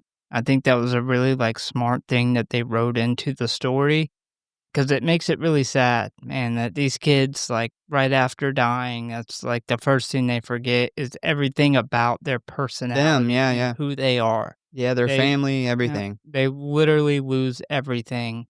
I think the only kid who even still knows his name is Robin. It's because And he's as so he had fresh, yeah. just gotten killed, he hadn't forgot yet. Well, I think the reason is because, much like we see with Freddy, where, Freddy pulls his sweater open and he's all the souls of the people, he's got them trapped. And I think that the grabber has something similar, where these kids are not where all kids or all people go. They are stuck. They're stuck in this basement, which goes back to the symbolism of the crack between life and the real world, and then the death of the kids that are trapped within this basement. So once Finney sneaks past the sleeping grabber and gets the lock open, the sound of the door startles the dog, who instantly starts barking, waking the mass murderer up, where he dashes off to his van and chases the young boy. Now, Finney is booking at full speed down the sidewalk, but is no match for a vehicle, as we pretty quickly see the grabber cut him off. Finney then turns and starts running the other way, prompting the grabber to jump out and chase after him, where he ends up tackling the kid to the ground and placing him in a headlock. As soon as this happens, we see a few of the houses cut their front porch lights on, forcing the grabber to pull out his knife, put it to Finney's neck, and tell him that if he says one word, he will kill him right here and now. After a few seconds of laying still and silent, the lights shut back off, basically letting the grabber know that the coast is clear, where he then punches Finney so hard and knocks him unconscious and takes him back to the basement. I think we can all kind of relate to this next part, because we see Gwen wake up in the morning, get down on her knees and say, "Jesus, what the fuck?" Yeah. I asked you for help and you gave me nothing at all. Seriously, what the hell is wrong with you? I think everybody, no matter which religion you are, has felt that way at some point. Yeah, and I think going back to the night before, the grabber literally, when he chases him down, before he goes, he takes off that top half of his mask, and when he catches him, he says, "Say one word and I'll gut you in this street and strangle you with your own intestines." And I think that this is one of the rare moments where we see the real grabber. The ultraviolet, yeah. Yeah, what he is, and I think that's why he takes that top part of the mask off, is that's the killer. The killing, Yeah. The violent grabber. Yeah, very similar to Split with the Beast. Yeah, Yep. yeah. So back at the basement, Finney wakes up, wiping blood from his nose, when suddenly the phone begins to ring. And at first, Finney has no intention on answering it, considering he thinks that he got bad advice from Griffin the previous night. But he soon reconsiders, thinking at the least he can give this ghost kid a piece of his mind. But when he starts yelling over the phone, he is quickly surprised when a much older and pissed off teenage boy yells back. And this would be the original neighborhood tough guy that Gwen was talking about earlier, Pinball Vance Hopper, who was known to be a bit of a troublemaker. And needless to say, Finney is kind of starstruck by him, telling Vance he remembers being terrified of him when he was alive. And this is where we get our first and only kind of like flashback of the events before the grabber kidnapped the kid, as we are instantly transported to an arcade where Vance is playing some pinball. And thanks to some random dipshit kid, we find out that Vance is just moments away from beating the high score when suddenly the ball gets stuck. Vance kind of freezes for a second, waiting for the ball to move, when out of nowhere, two other teenagers goofing off bump the machine, causing the ball to roll the wrong way and ending the game. This sends Vance into a rage as he quickly starts beating the shit out of the two boys, even though he is outnumbered and they have a switchblade. But all of this crazy shit prompts the arcade owner to pick up the phone and call the cops. Once the cops arrive, they start dragging Vance out to the cop car, and this is where everything kind of switches to that Super 8 vibe we saw earlier, telling us that this is one of Gwen's special dreams. Once Vance is put in the back of the cop car, we see Gwen walk over and get into the car with him, where some crazy shit is about to happen. The cop's radio then crackles when all of a sudden Finney's voice comes over the speaker, allowing Gwen to hear this phone call between her brother and Vance. The only problem is Gwen can only observe because when she tries to call out to Finney, her voice is silent. I thought that was cool because you're now connecting a ghost kid, what happened to him, Finney, whatever kind of psychic thing he's got, and now his sister is tapped into this actual call. Well, yeah, this is genius writing. At one point, he says something to Gwen in the backseat of the car when they're in there. He's like, this is where it all happens. And he's talking to Gwen within this dream, this flashback. And throughout these phone calls, these kids will say these random things that doesn't really make sense, or they'll repeat something and he'll be like, you've already said that. Now we see that what he's hearing is these flashbacks that Gwen is having.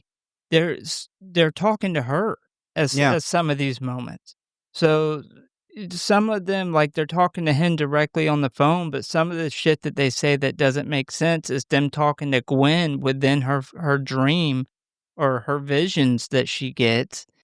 And it just to tie all those in, and for Vinny or Finney and Gwen to not be able to speak to each other, but they kind of have this mediator that can speak to both of them through her flashbacks and through these phone calls that are happening simultaneously, is super confusing to people who probably haven't seen this movie and are listening to this, but it's super genius writing. I had problems writing it. I was like, how am I going to write this where it makes sense? Because this is really difficult to, without seeing it, it's hard to explain what happens here. But I think I got it decently where it's understandable, but realistically, you need to see it. You guys just see the movie. It was really, really genius writing, and it really shows you that you don't see every vision that Gwen has had, because there's certain times where these kids have said stuff on the phone and he's like, you've already said that. And you think like the kids just can't remember anything, and some of that may be, but also some of this is them talking to Gwen in her flashbacks. And it's just, I thought it was really genius how they tied all those together, where Finney and Gwen literally can both interact and kind of talk to these ghosts, but they can't talk to each other. So the cop car then stops in front of the grabber's house with the weird tree, where Gwen gets out, gets a good look at the neighborhood this time, and even finds the house number, which is 7741. We then cut back to Finney, who is still on the phone with Vance, and Vance tells him that he tore the basement up so bad that the grabber had to spend a fortune repairing it. He then tells Finney that across from the toilet there is an outlet in the wall, And on the other side of that wall is a storage room. If Finney can break through the wall and get to the freezer on the other side, he can undo the screws to the back panel, giving him access to the freezer, where he should then be able to open it and crawl out into the storage room where he can escape from there.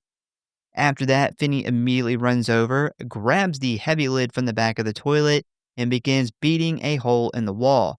And finally, after hours of work, he sees the back of the freezer. I do have a hard time believing that toilet lid is stronger than the concrete. Yeah. It's a strong toilet lid. Yeah, they don't apparently make porcelain like they used to. So once he removes the screws and he pulls the panel out of the way, he finds a bunch of frozen steaks, which he quickly pushes to the side. He climbs inside the freezer, but is devastated to discover that the door can't be opened from the inside, even with him using all of his might to bust it open with his shoulder. After a while of trying, a now totally defeated Finney climbs back out, curls up in a ball in the corner, and starts sobbing while the black phone rings in the background. Sometime later, Finney, who is on the verge of just giving up, answers the phone, but is shocked to hear his friend Robin say, "Hey Finn, what's happening?" I gotta admit, this part, you can feel this part. This is a sad part. Yeah, this part is very sad. Like when Finn reaches his breaking point after the freezer, and it's just a freezer full of meat, which does come back to be very important. Like we said, there's pieces of the puzzle happening here, but that's his breaking point. And for him to get on the phone and finally speak to Robin, his really good friend that always looked after him, it's very sad. Yeah, it's it's sad in a good way, but at the same time, Robin kind of comes in right when Finn needs him the most. So Yeah. it's perfect timing. And this scene's really important too because we get to find out some background and why Robin is the way he is too. Yeah. As far as looking after Finn, and yeah, I thought that this was again genius writing. So once Finney realizes it's Robin, he kind of perks up a bit when Robin tells him not to cry. Finney then tries to play it off like he isn't, but Robin says, "Yeah, you are. I can see you, and I have been with you this whole time." Robin then tells him that his dad refused to leave his buddies behind in Vietnam, which is why he never came home. And he refuses to leave Finney behind. Finney then makes a comment about how they will see each other again soon, but Robin instantly shoots that down, saying, "Fuck that, you're not going out like I did." Finney then tries to tell him that he has tried everything and nothing has worked, but Robin reminds him that he had said the word yet, nothing has worked yet. And he then reminds Finney what he told him in the bathroom about standing up for himself. And today's the motherfucking day. So Finney then tries to give him some more excuses, but Robin isn't hearing it, telling him that if he isn't willing to get out of there for himself, at least do it for him, so he can rest in peace knowing that he at least died helping a friend. Finney then finally gives in and asks him how he can defeat the grabber, and Robin tells him that he is going to turn the black phone into a weapon by packing it full of dirt. He then walks Finney through using the phone to take down the grabber, making him repeatedly practice the move over and over again until it becomes muscle memory. And the whole time this is going on, we see the ghost of Robin standing there with him as he goes through these motions. Yeah, this scene I think is probably the most important scene in the movie. For one, Finn realizes or learns that these ghost kids have been with him the whole time. They can see him. We as the viewer can see them, most of them, but they've been there the whole time. And it's just super creepy seeing Robin in the background kind of talking to him. Oh, yeah, it is. But it's also really when he's going through the motions with him, like he's there teaching him how to throw this punch. It's super impactful. Yeah, that's why I kinda called it sad in a good way. Like, it's sad, but when you see, like, his buddy's, like, been there the whole Yeah. time, and it's, like it's kind of a sad and a comforting way, I guess. Yeah, he knows Robin's there with him now, and we also, like, as the viewer, learn why Robin's a little rough around the edges with his dad Yes, yep. dying in Vietnam, dying, like, saving his buddies that he was in Vietnam with, and, it really shows why Robin has that kind of rough around the edges, like, look after his friend's personality. And himself, like, he had Yeah, to basically learn to be this badass because he doesn't have a dad there to kinda come in and save him. yeah. And after a while of this, Robin finally tells him that he has it down and it is time to fill the phone receiver with dirt. But Finney, who is not quite ready to say goodbye, asks if he will get to talk to Robin again. But unfortunately, Robin says no, that this will be the last call from them that he will get, and it is all up to him now. Finney then pauses for a moment, goes to hang the phone up, and tells his friend he misses him.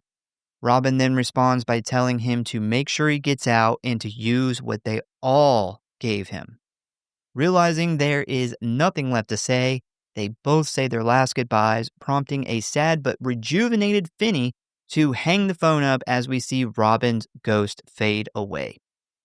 Pretty much immediately after the call, Finney gets to work not only packing the phone full of dirt, but also cutting the cord from the phone, setting up a tripwire, and covering the big hole he dug in the floor with one of those rugs. While this is going on, we then cut back to Gwen, who is looking like Georgie with her fucking yellow rain jacket. I had to be on purpose. Like, Yeah. she literally is just like Georgie, going through the rain on a dreary day, just like the beginning of it. Well, yeah, and the whole, like, sibling connection there too, Oh, I didn't even think about that. and Yeah, that the grabber was initially supposed to be a clown, I didn't even think about that. but they didn't make him a clown. And it's kind of swapped because, like, Georgie was the one captured, and it was Bill looking for Mm. him forever. Yeah, good point. I didn't even catch that. But yeah, she's riding through this neighborhood looking for the house with the weird tree. And at first, it seems like she has struck out again until suddenly all of these ghost kids appear right in front of her, scaring her so bad she wrecks her bike. When she then looks up, she spots the big weird tree in the front yard and the number 7741, prompting her to quickly ride home and call Detective Wright. We then cut to Max, who is doing cocaine in the living room while staring at his murder board, which he suddenly has a light bulb moment, realizing that his brother's house is right smack dab in the middle of all these kidnappings, which prompts him to head to the basement to check it out. And while this is going on, we get a couple of quick cuts to the grabber at the hardware store, picking all of these supplies up to kill and bury Finney. So the clock is ticking now. Man, the shot of the dead kid standing in the road in the rain, Gwen sees him and falls off her bike. If you can pause that, actually got, like, a really good shot of all of them standing together. And couple things from this, like, you can see how he kills them all. His weapon of choice is a knife. I didn't even think about doing that. Yeah, they've all been stabbed to death, but Robin and the older kid, the other, like, original badass neighborhood kid that got kidnapped before Vance? Robin, yeah, they seem to have gotten the worst of it, and they have more defensive wounds, kinda showing that they fought back. I gotta check that out, yeah. Yeah, and I think it was the paper boy too. He got fucked up pretty bad too. He Hmm. has some pretty bad wounds, but like Robin in particular is not only stabbed up, but his throat's cut, showing that like he obviously fought back and really pissed the grabber off. But this also shows you like with the whole scene with Vance and her in the back seat the whole time that they've been trying to talk to Finn on the phone, they've also been going to Gwen in these flashbacks. They've been the one going to her, causing her to have these flashbacks, and it's apparent when they show up in the street, making her fall in front of the house, Yeah. showing her that this is the house. So they have been on both sides. Like, we see Finn getting these phone calls the whole movie, but they've also been contacting Gwen, trying to show her where the house is. So they've been trying, like, both hands, Yeah. whatever they could do to save Finn. Back downstairs, a nervous Finney paces the floor waiting for his plan to kick off when he suddenly hears someone coming down the steps.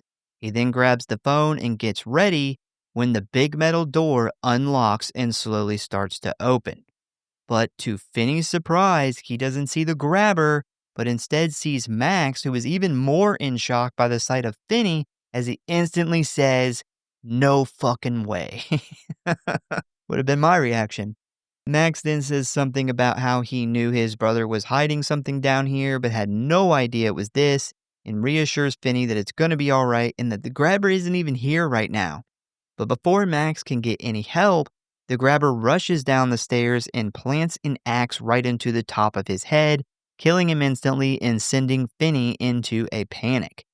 After Max falls to the ground, the grabber steps into the doorway, now covered in blood and wearing only the top half of his mask. When we then jump to outside, where we see an eager Gwen waiting for the cops to bust into the house from her dreams. But once they kick the door in, they find that the house is completely empty. Back down in the basement, the grabber is pissed that Finney caused him to kill his own brother, pulling the axe out and informing Finney that he is going to take his time killing him. And it is at this point where Finney remembers what Robin said and goes from scared to determined as he grips the phone tight in his hand. And right before things really kick off, the grabber yells for his dog Samson, as Finney then watches this huge black dog come walking down the stairs. Once the grabber chains the dog up by the doorway, he then lunges forward at Finney with the axe, but he quickly dodges it and takes off running down the small hallway, yanking his tripwire tight. This causes the grabber to trip and stumble, where he ends up stepping into the hole and snaps his ankle on the metal bars that fell from the window. This pretty much traps him in there, allowing Finney to finally use the move that Robin taught him, which totally works as he fakes the grabber out, giving him a perfect shot, slamming the phone into his face. Now, the first hit only pisses the grabber off, but the second one causes him to recoil in pain. Now realizing his plan is working, Finney goes in for 2 more shots, but ends up getting grabbed and yanked down as the grabber tries to put him in a chokehold. Finney then pulls off his mask, which causes him to immediately freak out and let go of the kid, giving him more opportunity to land a few more good hits to the face. Once he has the grabber dazed, he decides it is now time to go for the kill shot as he runs behind him, wrapping the wire around his neck and begins to strangle him. And right as Finney is choking the life out of the grabber, the phone begins to ring and it becomes very obvious that they can both hear it in this moment. This is kind of like this is like Robin's move you were talking about earlier. Yeah. Yep. Yeah, in the beginning of the movie where, Robin's choking that bully and kind of like does that back-to-back choke, whatever the fuck you call that move. Yeah, I said that would be important towards the end. This is that moment. But it's very interesting how the grabber acts when his mask is knocked off. Yeah. This is clearly like his killing face. Yeah, Like, this is his personality where he is ready to off the kids, and whenever he loses his mask, that's pretty much it for him. He's like a regular guy. Yeah, he doesn't fight back. He's like freaking the fuck out. Very, very interesting how him losing that mask completely like ended it for him. Like, he freaked out. He no longer had that mask to hide behind like he does the whole movie. So Finney then holds the receiver up to the grabber's ear as he begins to die, and the last thing he hears is Vance Hopper say, "Welcome to the nightmare end of your pathetic little life," as the other kids begin laughing. Robin then jumps in and says, I couldn't kill you, so Finn is going to do it for me. When Bruce then cuts in and yells, his arm is mint, right as we hear the grabber's neck crack and his body goes limp. Yeah, the fact that he uses this arm, this like arm that he pitches with to grip this fucking phone cord and snap the grabber's neck as Bruce is saying his arm is mint, which we've heard throughout the movie. I mean, just awesome writing. So now that he is dead, Finney runs and grabs one of the frozen steaks he found in the freezer, tosses it to the dog, who immediately goes after it, and he takes off up the stairs. Meanwhile, at the other house, despite the cops being pissed that they kicked in the wrong door, they decide to search it anyway, where they find down in the basement a dirt floor with a bunch of fresh child-sized graves, meaning this is where the grabber was disposing the victims. Finney, who is now finally free, puts in Griffin's combination, unlocks the door, and walks outside, where he immediately spots the police and Gwen at the house across the street. His sister is the first to spot him as she jumps up and runs over to him, giving him a huge hug. The cops quickly follow her, where Finney tells them that he's in the basement as they all rush in. A little while later, Terrence finally arrives, where he begins to cry while clutching his son tight. He then gets down on his knees, looks them both in the eye, and starts to apologize for how he has been the last few years. We then jump to later that night, where the police commissioner gives an official statement to the press, informing them that their community's long nightmare has finally come to a bittersweet end, with the rescue of Finney, the missing Blake child, but also the discovery of 5 other bodies they believe to be the other missing children. We then jump to some time later, where we see a healed up, more confident Finney walk into school and down the hallway as everybody whispers about what he did. He then turns and heads into a classroom, taking a seat right next to the girl he has a crush on, and when she says, "Hi, Finney," he looks at her, smiles, and says, "Call me Finn." And that is the end of The Black Phone. Kind of see a little bit of that new confidence Yeah, he got, that Robin was talking about, that was always inside of him. He was just didn't have the confidence to let it out, and we get to see that at the end. So that's a great ending. The fact that you see how every one of the kids contributed to the final showdown, even down to the steaks in the freezer being how he distracted the dog, and then him knowing the combination to the lock when he goes up there to get out from the other kid that he gets mad at. Just really awesome writing. So man, it is storming. So a couple quick facts that are kind of fun and interesting. So once the film was greenlit, producer Jason Blum liked the script so much that he secretly had a black phone like the one from the movie mounted on the wall in the basement of Scott Derrickson's new house. According to Derrickson, one day he was just sitting in his living room and suddenly heard a phone ringing in the basement, which very much shocked him. And when he picked it up, he discovered that Blum actually had it set to like a speed dial to Blum's cell phone number when it was picked up.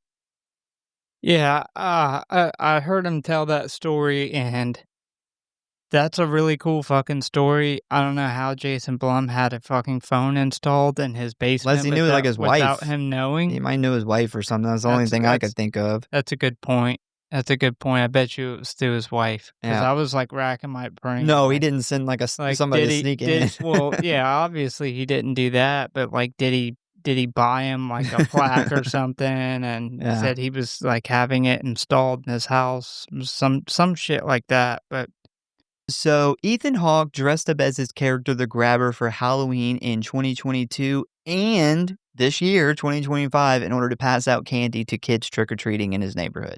That's awesome. Yeah, I've seen some pictures of it. I've seen the pictures from this year.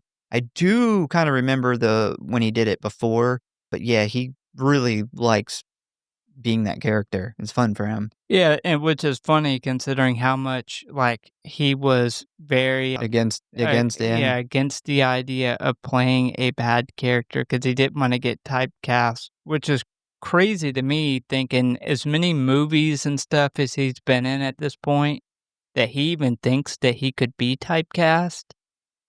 I don't think there's anything that could typecast him at this point. He's been in a lot of Yeah. stuff.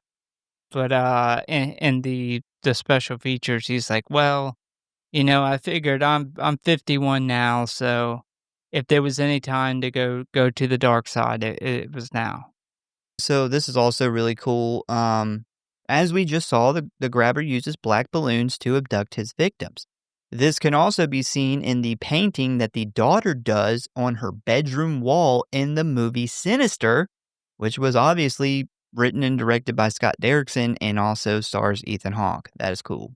Huh, that is pretty cool. I did see there was some symbolism with the balloons being the grabbers thing, with the balloons being tethered down, and the rocket that Finn cuts him with, kind of launching up in the sky like Huh. it's not being tethered down, it's free to launch up while these balloons are being held down, and it's the same rocket that he actually cuts the grabber with. And the last one, which I think is really cool. So, since we're on the topic of Sinister, the dark reddish line that runs across the grabber's gray basement wall was done on purpose to copy the movie poster of Sinister.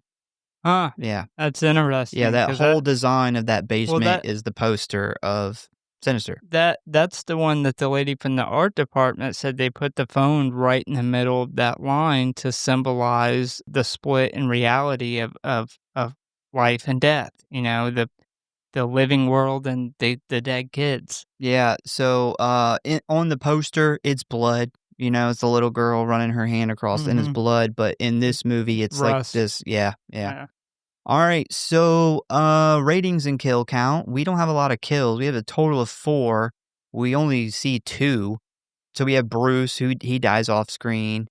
We have Robin, who also dies off screen, but it kind of looked like he get bashed in the head or something, or neck cut. It's His hard to see. throat was slit. I actually have a picture where I paused it of all the kids in their, uh, essentially their gashed up fucking makeup, and it looks like he was stabbed and his throat was cut.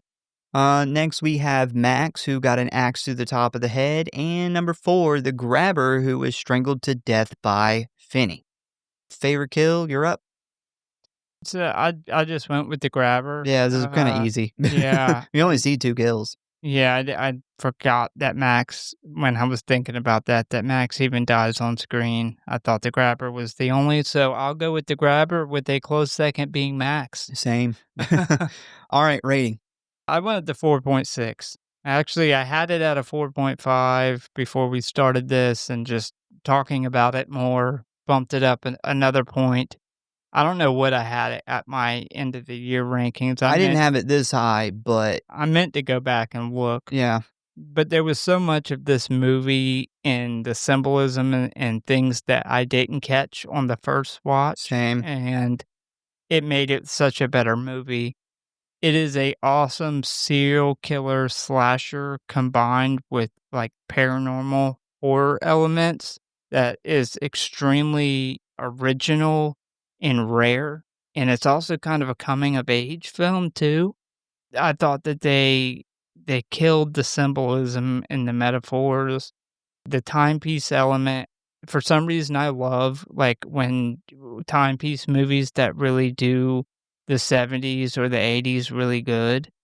I thought they killed that. The cinematography in this one is great, especially with the Super 8 film on the dream sequences or the vision sequences.